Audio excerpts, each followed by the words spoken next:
Regional पार्टियां minority के bank को भी खा रही ले रही हैं। हाँ। तो ये उनका हमला है रीजनल पार्टी पे। कांग्रेस पार्टी चुनाव संपन्न हुई और शरद राव ये कहें कि अब समय आ गया है कि रीजनल पार्टियों ने कांग्रेस के साथ मर्ज कर देना चाहिए क्योंकि हमारी आइडियोलॉजी में ज़्यादा फर्क नहीं। मतलब वो अस्तित्व इतना खो चुके हैं तब उनको कांग्रेस के सहारे जिए बिना कोई चारा नहीं है। इसका मतलब हुआ कि ये जो खेल चल रहा है वो ऑपोजिशन की स्पेस को कांग्रेस सबसे ज्यादा एक्वायर करना चाहती है और इसलिए इनका ये और उसमें धर्म का आरक्षण ये सबसे खतरनाक, ऐसे चल ही नहीं सकता है। होता क्या है जी, तो मेरे देश के कुछ इकोसिस्टम जो कहती है मोदी ने चुनाव में हिंदू मुसलमान क्यों लाया? हिंदू मुसलमान मोदी नहीं लाया, आपके एक्शन में हिंदू मुसलमान है। तो मुझे देश के सामने आपको बेनकाब करना बहुत जरूरी है। It is my duty to educate the people, it is my duty to convey the people. उसको अगर कोई मुझ पर आरोप लगा कि मेरी भाषण को अमल नहीं लाया, मैंने न मुसलमान के खिलाफ कुछ बोला है न मैंने इस्लाम के खिलाफ बोला है।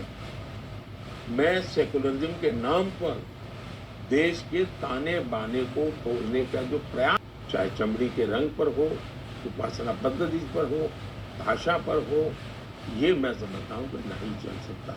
और मैंने तो कल चुनौती दी जी, तमिलनाडु में नेता बहुत उछल करके तमिल की बात करते हैं डीएमके को, उनमें अगर हिम्मत हो तो कल के कांग्रेस के इस बयान अफ्रीकन कह दिया उनको, उन्होंने 1 मिनट भी कांग्रेस के साथ कांग्रेस के साथ समझौता तोड़ देना चाहिए। करेक्ट है, अगर उनको तमिल स्वाभिमान की चिंता है, इतना बड़ा अपमान किया है कांग्रेस ने, समझौता तोड़ दो। उनके एक प्रवक्ता ने कहा नहीं गलत समझा गया उनको, इतना बड़ा देश ऐसे करते और खुद कांग्रेस ने स्वीकार किया तभी उनसे इस्तीफा मांग लिया।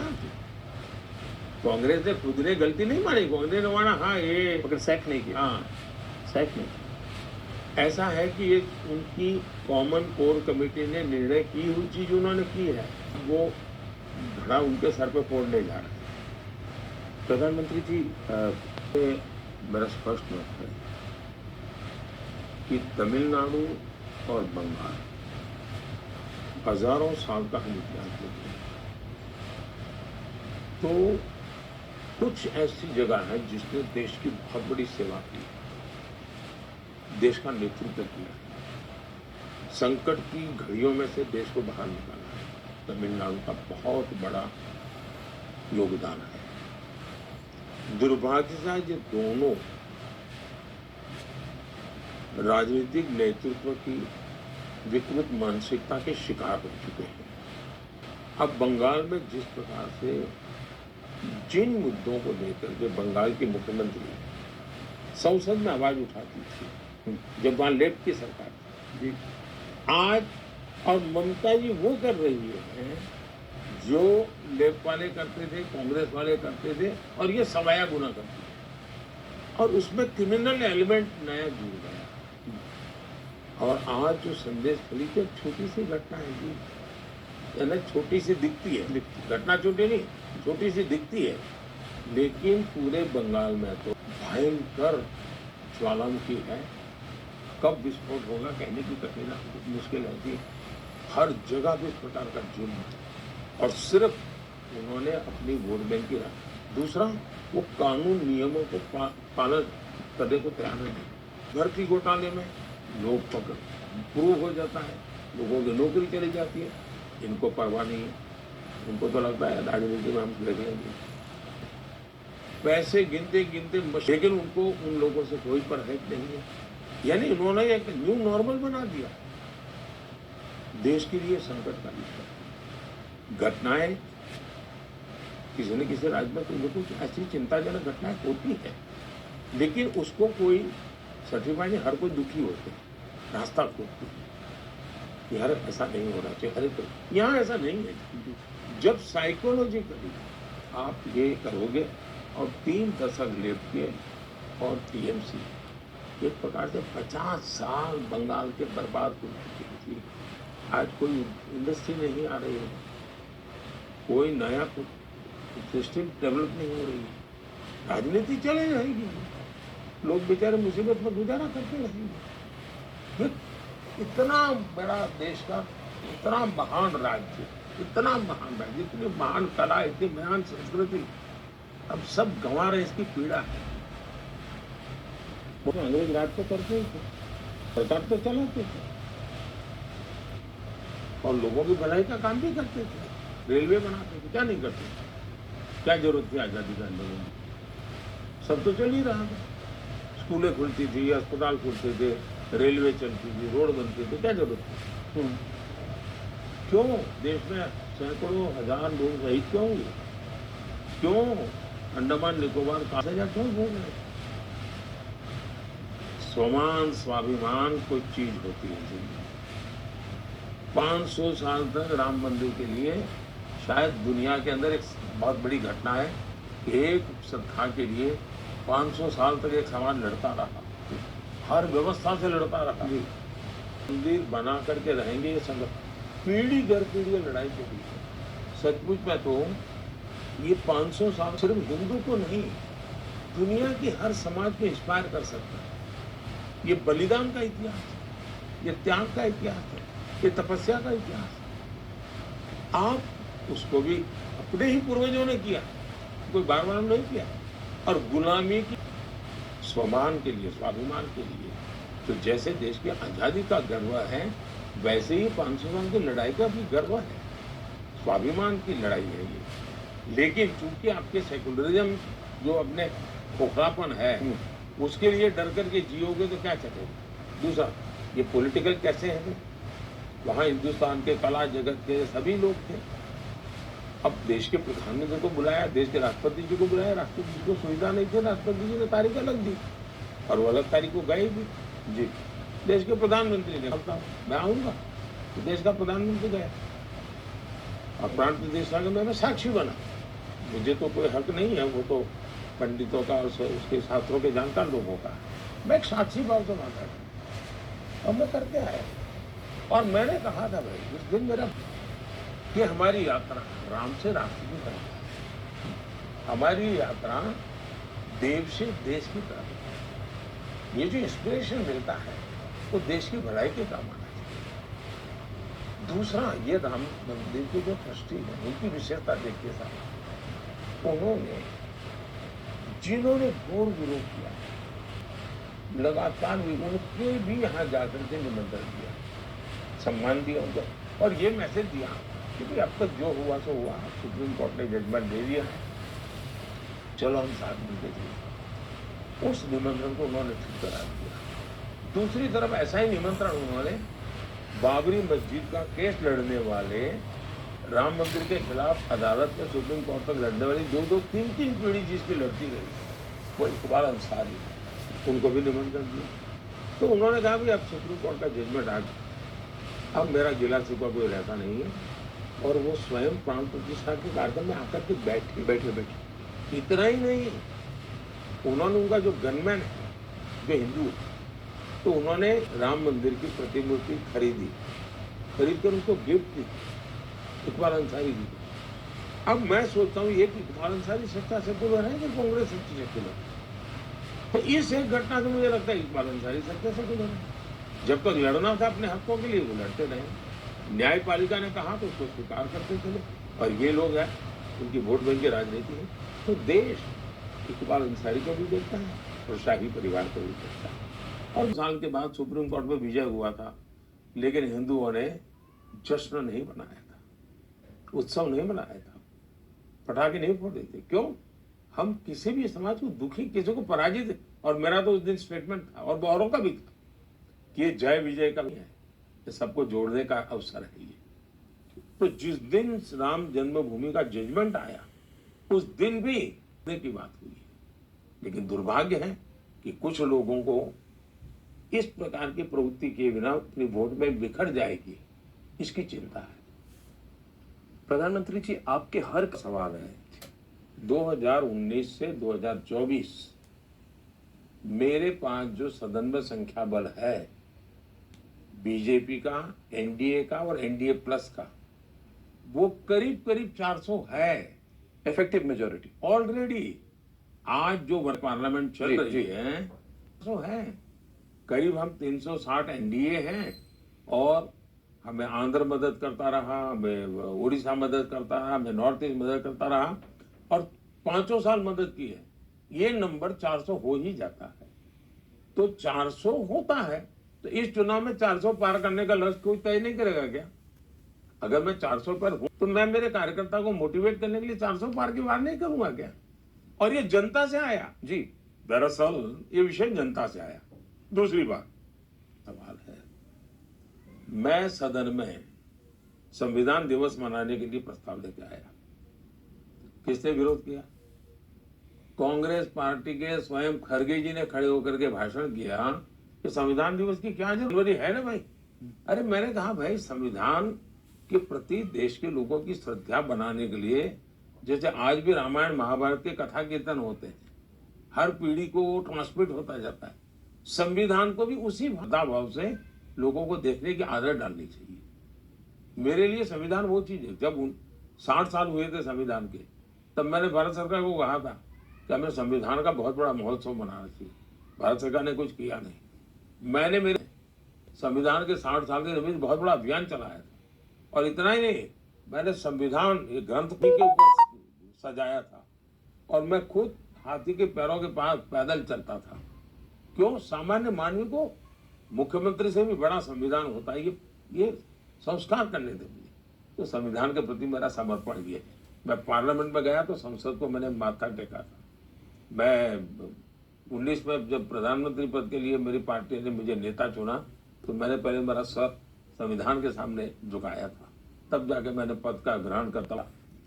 कांग्रेस वगैरह ने क्या किया है? देश का संविधान बनने के बाद सबसे पहले फिजिकली उस पर हमला किया उन्होंने, संविधान पर फिजिकल हमला।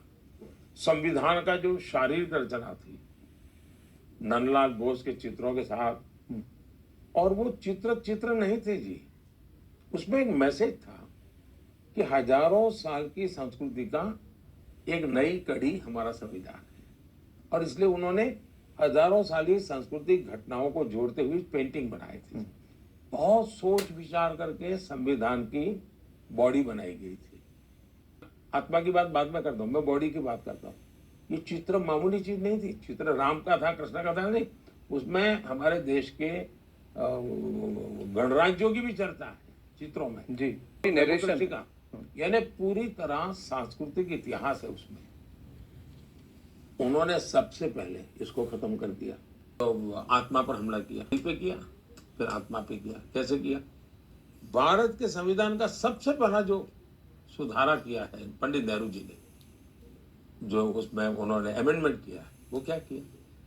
फ्रीडम ऑफ स्पीच पर रिस्ट्रिक्शन का मतलब उसकी आत्मा पर पहली चोट, जो अपने आप को दुनिया में डेमोक्रेसी की बातें करते लोग हैं, उन्होंने की। तो पहले शरीर से संविधान को खत्म किया, फिर संविधान की आत्मा को कर, अब वो संविधान की भावना पर हमला कर रहे हैं। संविधान की भावना है हमारे देश के फैडरल सरकारें तोड़ दी गई। उस संविधान की भावना पर कुठाराघात था। फिर इमरजेंसी लाए, उन्होंने संविधान एक वेस्ट पेपर बॉक्स में डाल दिया, ये हाल कर दिया। यानी सामान्य मानवी के लिए अब ये फिर से संविधान समाप्त करने का खेल खेल रहे हैं माइनॉरिटी का। अब आपने देखा जो शातिर पिकपॉकेट है, वो बड़े चालाक होते हैं। वो क्या करते हैं, मान लीजिए बस में चढ़ गए और किसी का बटुआ चुराया, वो बटुआ चुरा करके खुद रख देंगे, फिर एक और लड़का दौड़ेगा, ये चोर चोर चोर चोर, खुद मेरा बटुआ गया, मेरा बटुआ गया। फिर और लोग भी देखेंगे, तो जिसका ओरिजिनल गया वो भी देखेगा मेरा बटुआ गया, और फिर एक दौड़ता है, जिसने चुराया है वो तो यहाँ खड़ा है, साथ में ही खड़ा है, चिल्ला रहा है चोरा है चोरा है, और एक जो निर्दोष है वो भाग रहा है। क्यों? चालाक। इन लोगों ने, मैं इनको पिक पॉकेटर नहीं कह रहा, जैसे छोटे शब्द किसी के लिए मैं उपयोग नहीं करता हूं, लेकिन मैं उदाहरण इसलिए समझाता हूं कि वो अपना खेल खेलने के लिए उन्होंने चिल्लाना शुरू कर दिया, मोदी संविधान बदलेगा। नहीं, ना हम कभी बोले हैं, ना हमने कभी सोचा। इतना ही नहीं, हम तो संविधान को इसके लेटर एंड स्पिरिट में जन जन तक पहुंचाना चाहते हैं। इन्होंने ये माइनॉरिटी के नाम का खेल खेलने के लिए खुद होकर के संविधान बदलना चाहते हैं, इसलिए ये चिल्लाहट शुरू की है। तो आपके कानों में वही आवाज आए और चोरी छुपे से पीछे वो करना, आप कह रहे हैं वो बदलना चाहते हैं। और जो संविधान की आत्मा पर आखिरी कील होगा, वो आखिरी बार होगा संविधान की आत्मा पर। संविधान सभा ने जब चर्चा की, महीनों तक चर्चा की, और उसमें पंडित नेहरू जैसे लोगों को छोड़ दीजिए, बाकी सब सनातनी थे जी, और सबने मिलकर के तय किया हमारे दलितों को आरक्षण मिलना चाहिए, हमारे ट्राइबल को आरक्षण मिलना चाहिए, हमारे ओबीसी को आरक्षण मिलना चाहिए। संविधान की भावना थी, क्योंकि इन लोगों के साथ और कारण थे। जबकि विचार हुआ, गंभीरता से हुआ, धर्म के आधार पर आरक्षण हमारे देश में नहीं दे सकते। धर्म के आधार पर था ये जी। अब हमें यहाँ देश में धर्म के आधार पर चलने की जरूरत नहीं है, हमें ट्रू सेंस में सेक्युलर होकर चलना चाहिए। ये सेक्युलरिज्म पर भी वार कर रहे हैं। जब धर्म के आधार पर आप आरक्षण कर रहे हो, तब सेक्युलरिज्म पर वार कर रहे हो, और इसलिए देश चिंतित है। नहीं, आपने बहुत ये मोदी का विरोध इतना संतुलन खो चुके हैं कि वे मर्यादाएं ला करके उनकी बातों से देश का भी नुकसान हो रहा है, ये समझ नहीं पाते, या तो जानबूझ करके कर रहे हैं। जहाँ तक ये रिपोर्ट की आप बात करते हैं, जो मेरी जान में आया है, उन 1950 से लेकर के 2015 यानी 50 से 2015 तक का उन्होंने चीज़ों का एग्जैक्टली आप बिल्कुल स्टडी की, और करीब 170 कंट्रीज का स्टडी किया जी। ये सिर्फ कुछ भारत के लिए, और इस स्टडी इस बात पर ही है, इस दौरान माइनॉरिटी में क्या बदलाव आया, इस विषय पर दबाया जाता है। ये दुनिया की बात है। इससे मोटा मोटा आकलन लगता है कि देश में कुल मिलाकर के किस देश में माइनॉरिटी की क्या स्थिति है, चाहे वो अफगानिस्तान हो, श्रीलंका हो, बांग्लादेश हो, पाकिस्तान हो। ये रिपोर्ट कह रहा है कि इन सब देशों में माइनॉरिटी की संख्या कम हुई, जनसंख्या कम हुई। अकेला इन सारे क्षेत्रों में हिंदुस्तान ऐसा है कि जहाँ माइनॉरिटी की संख्या बढ़ी है। और इस स्टडीज में दो चीजें उभर कर 50 से 2015 के बीच में भारत में, ये विभाजन के बाद की बात मैं कर रहा हूँ, 50 से बाद की बात कर रहा हूँ, 1950 से 2015 के बीच हिंदुओं की संख्या 7.8%, करीब 8% कम हुई है, जबकि माइनॉरिटी की 43% बढ़ी है। मैं इसके मायने नहीं निकाला, लेकिन जो परसेप्शन क्रिएट किया जा रहा है वो पूरी तरह गलत है, वो सिद्ध हो रहा है। अब हकीकतों के आधार पर सिद्ध हुआ है कि हाँ, हम वैसे ही महान है, लेकिन हिंदुओं की संख्या कम होना, तो नंबर ऑफ हिंदू कम होना वो मुद्दा नहीं है जी। एक महान कल्चर जो सर्वसमावेशक है, जो एक प्रकार से भविष्य में दुनिया को संतुलित रखने का कैटलिस्ट एजेंट बन सकता है जी, क्योंकि वो किसी का दुश्मन नहीं है। अगर वो कम हो जाएगा, वो एकदम माइक्रो माइनॉरिटी हो जाएगा, तो अगर वो इन्फ्लुएंस नहीं कर पाएगा तो दुनिया का नुकसान होगा। तो आज दुनिया के लिए चिंता ये होनी चाहिए कि इस महान परंपरा, उदार चरित्र जो वसुदेव कुटुंबकम मानने वाला है, उनकी संख्या बढ़े कैसे, ये दुनिया से चिंता करनी चाहिए। लेकिन देश ने मुझे यहाँ नहीं बिठाया है, मानना तो है। जब मैं रिफॉर्म कहता हूँ, ये पॉलिटिकल लीडरशिप की जिम्मेवारी है कि वो हार्ड डिसीजन ले, रिफॉर्म के लिए तैयारी रखे, जो डेमोक्रेसी में कठिन माना जाता है। और राजनेता भी बच करके चलते हैं। तो रिफॉर्म ही इनकी जिम्मेवारी है, परफॉर्म ये ब्यूरोक्रेसी की जिम्मेवारी है। जो रिफॉर्म हुआ in the light of that new reform perform करना होता है और देश ट्रांसफॉर्म। ये बहुत सिस्टमेटिक सोची हुई चीज में बोला, लेकिन मैं कम शब्दों में बोल दिया इसलिए इसकी कीमत नहीं है। तो रिफॉर्म इस हार्ड कोर पॉलिटिकल रिस्पॉन्सिबिलिटी है, इलेक्टेड बॉडी की रिस्पॉन्सिबिलिटी है, परफॉर्म का जिम्मेवारी है, एंड ट्रांसफॉर्म जनता जनार्दन के कोऑपरेशन से होता है। जनता अगर जुड़ती नहीं, कितना ही अलग है तो भी ट्रांसफॉर्म नहीं होता है। जनता को स्वच्छता का अभियान ये तब सफल होता है जब जनता जुड़ती है। तो reform, perform, transform, leadership, government system and जनता जनार्दन, ये त्रिवेणी जब मिलती है तब परिणाम आता है। तो इसके पीछे मेरा एक बहुत बड़ी सोच है। अब देखिए, मैं उदाहरण देता हूँ आपको। अब मैं सरल जो सामान्य चर्चा में और इन दो गालियाँ दी जाती है कि पीएसयू को ताला लगा देंगे, तब मैं जरा उसी का उदाहरण देता हूँ।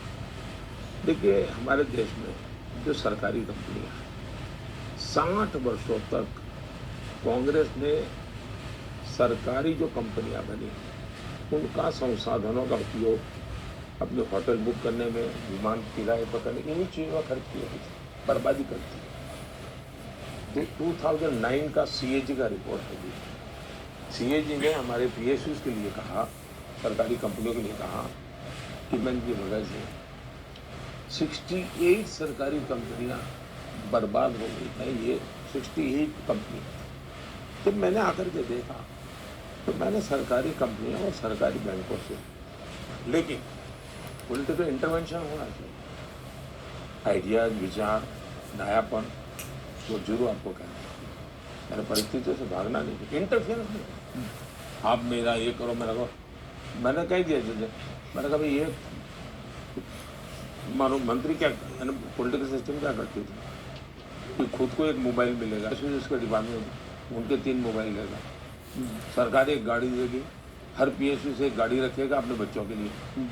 ये सारे खेल बंद होने चाहिए। मैं छोटी चीज़ें बताता हूँ, इसमें समझ आएगी कैसे बड़ी चीज़ें बड़ी होती है। मैंने उनसे कहा भाई देखिए, आप शेयर होल्डर्स के साथ कमिटेड हैं, आपको शेयर होल्डर्स का भी हित देखना है। आपकी कंपनी आगे बढ़ेगी तो शेयर होल्डर्स का हित बढ़ेगा। पहले और अब के आंकड़े जो हैं, आप हैरान हो जाएंगे। 2014 में सरकारी कंपनियों का ग्रॉस रेवेन्यू करीब 20 लाख करोड़ हुआ, तब से लेकर के बताते हैं। 2024 में सरकारी कंपनियों का ग्रॉस रेवेन्यू 38 लाख करोड़ है, यानी करीब डबल। सरकारी कंपनियों की नेट वर्थ 2014 में लगभग 9 लाख करोड़ के। चलिए जी, मैं G20 में मैंने 200 कार्यक्रम अलग अलग देश के स्थानों पर किए। मैंने टूरिज्म का एक फाउंडेशन बना दिया। इतना बड़ा टूरिज्म आने की संभावना मैं देख रहा हूँ। G20 के हर देश के हर लोग के, यार भारत एक बार को जाना चाहिए, ये मूड बना दिया है। और मैं विद इन इंडिया यात्रा और इंटरनेशनल टूरिस्ट का आना, इन दोनों को मैं जोड़ रहा हूँ। अब आप रोजगार के कितने अवसर बनाएंगे? आप सप्लाई क्रू चाहिए, आपको ग्राउंड मैनेजमेंट के लिए बहुत बड़े लोग चाहिए, आपको मेंटेनेंस के लिए हजारों लोग लगते हैं जी। यानी पूरा भारत एक प्रकार से लॉजिस्टिक हब बनेगा। कितनी व्यवस्थाएं बनेगी। अब कल पहले तो मुझे अंग्रेजी स्कूल में पढ़ना पड़ेगा। मेरे माँ बाप के पास पैसे नहीं, मैं अंग्रेजी स्कूल में कैसे पढ़ूंगा। मैंने निर्णय कर लिया, मातृभाषा में भी तुम डॉक्टर बन सकते हो, मातृभाषा में तुम इंजीनियर बन सकते हो। तुम्हें अंग्रेजी पढ़े बिना तुम्हारी रुकेगी नहीं। अब देखिए, मैं सोच रहा हूँ 2029 में मैं यूथ ओलंपिक भारत में करना चाहता हूँ, मैं बीच ओलंपिक भारत में करना चाहता हूँ, मैं 2036 ओलंपिक यहाँ करना चाहता हूँ। ये चीज़ें कोई शोकेस नहीं है जी, मेरे देश के मिजाज को बदल दे। G20 ग्लोबल माइंडसेट, एक के बाद एक मैं कदम वो उठा रहा हूँ। और तीसरा कार्यकाल मुझे मेरे सबसे बड़ी मेरी भरोसे की ताकत है, ये बिलो 38 की वो मेरे साथ जुड़ जाएगा, मैं पूरा विश्वास है मेरा। मैं मेरे देश से 20 to 30 वाला जो एक ग्रुप है वही मेरे देश को आगे स्पीड मेरी बढ़ाने वाला है। दिख भी रहा और था। दूसरा में जो तनाव हुआ है उससे सैकड़ों गुना बढ़ जाएगा। यानी हम कितनी तेजी से बढ़ेंगे इसका आप अंदाज कर सकते हैं। और तब वो अटल जी के साथ काम करते थे, तो खैर वो तो एक अलग बात है। सवाल ये है कि पहले हमारे यहाँ सोच रही कि हम इससे इतनी दूरी बनाकर रखेंगे, हम इससे इतनी दूरी बना के एक अप्रोच था। मैंने कहा हमारा अप्रोच ये नहीं रहेगा, हमारा अप्रोच रहेगा हम किससे कितने निकटता बनाएंगे। दूरी का स्टैंडर्ड था, मेरा था निकट का स्टैंडर्ड। अगर मैं इसकी इतनी निकटता रखता हूं तो इसकी भी इतनी निकटता रखूंगा, मैं उसकी इतनी निकटता रखता हूं तो मैं इसकी इतनी निकट, तो मैं निकटता वाला विषय को लाया। तो हुआ क्या, बॉल सामने वाले के गेंद में गया।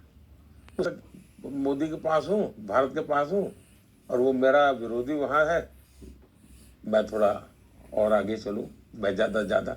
तो आज दुनिया में कंपटीशन है कि भाई पहले कंपटीशन थी भाई दूरी, अच्छा वो वहां है तो वो मेरा विरोधी है तो मैं भी इतना ही रहूंगा। मैंने उल्टा कर दिया है। जैसे लुक मगर चेंज इट, एक्टिव पॉलिसी करो इसको। एक्टिव लगता होगा आपको शब्दों का खेल है, शब्दों का खेल नहीं है, ये पूरी प्रक्रिया बदल जाती है उससे। और मेरा मत है कि साउथ ईस्ट एशिया का कैपिटल मेरा देश क्यों ना, वो मिजाज हमारा क्यों नहीं होना चाहिए। सारे दुनिया के देशों को हमारे साथ जुड़ने का मन क्यों नहीं करना चाहिए। हम इतने फिजिकली पास में है, हमारा गुवाहाटी या हमारा कोलकाता ये बहुत बड़े सेंटर बन सकते हैं जी। पूरे साउथ ईस्ट एशिया के लिए एक बहुत बड़ा आकर्षक स्थान क्यों न बनाओ, मैं उस दिशा में सोचता हूँ। और मुझे लगता है भारत की प्रगति से किसी को खतरा नहीं है। आज भारत मजबूत होता है तो दुनिया चिंतित नहीं होती है, दुनिया को अच्छा लगता है। भारत जितना आगे बढ़ता है लोगों दुनिया का बोझ कम हो रहा है। अब हमने जो बदलाव लाया, हमने टॉयलेट बनाए, तो लोगों को लगता है दुनिया में टॉयलेट का जो आंकड़ा था सुधर गया। हम जीडीपी बढ़ा रहे थे, हम पर कैपिटा इनकम बढ़ा रहे हैं, तो हम सोलर एनर्जी कर रहे हैं, तो हम दुनिया के रैंकिंग को प्रभावित कर रहे हैं, पॉजिटिवली प्रभावित। अच्छा लगता है, दुनिया को लगता है भारत परफॉर्म करेगा तो ग्लोबली हमें पॉजिटिव वाइब मिलेगा। और अब इन दिनों देखा होगा हर कोई कहते हैं जो इधर उधर मत देखो, भारत अवसरों की खदान है। दुनिया के सब लोग अपने अपने देश के नौजवानों को कहते हैं, अपनी कंपनियों को कहते हैं कि तो भारत अवसरों की खदान है। अब देखिए हमने अफ्रीका को हमने मेंबर बनाया, इनिशिएटिव हमने किया, हमने ग्लोबल साउथ पे फोकस किया, ग्लोबल साउथ पे फोकस करते हैं। हम किनारे पर खेल देखने वाले नहीं बन रहे, तो उनको मदद करके, उनको उपयोगी होकर के, उनके साथ जुड़ करके करते हैं। और हम नेचुरल अलाइनमेंट जैसा हमारे लोग फील करते हैं जी। तो प्रधानमंत्री नतीजे क्या आने वाले हैं अस्पष्ट है। जून महीने के इनविटेशन आगे पड़े हैं, अगस्त के हैं, अक्टूबर के हैं, सितंबर के हैं, यानी काम। और मैं सबको कहता हूँ भाई मेरे यहाँ तो अभी चुनाव, अरे बोले चुनाव तो हमें भागू क्या होने वाला है, आपको आला ही है। ये यानी एक प्रकार दुनिया को विश्वास है कि हमें, अब मैं समझता हूँ कि दुनिया के जितने ग्रुप्स हैं, समूह जो बने हुए हैं, करीब करीब सभी समूह किसी न किसी रूप में भारत की उपस्थिति उस पर चाहता है। चाहे जी से बने तो नंबर नहीं, तो वो चाहते हैं कि हम भविष्य में, तो एक अच्छी स्थिति भारत की इस प्रकार से हमारा स्थान बढ़ता जा रहा है। का सवाल है, ज्यादातर दुनिया के देश पोजीशन लेके बैठे हुए हैं, हम ही एक अकेले हैं जिसकी पोजीशन बहुत साफ है। हम किसी के पक्ष में नहीं हैं, हम शांति के पक्ष में। और इसके कारण विश्व का विश्वास बनाने में यही एक लोग हैं कि जो किसी को आर्म्स देने की भी बात नहीं करते हैं और किसी को लड़ाई न करने की भी बात नहीं करते हैं। अब मेरे में हिम्मत थी कि राष्ट्रपति पुतिन के साथ बैठ के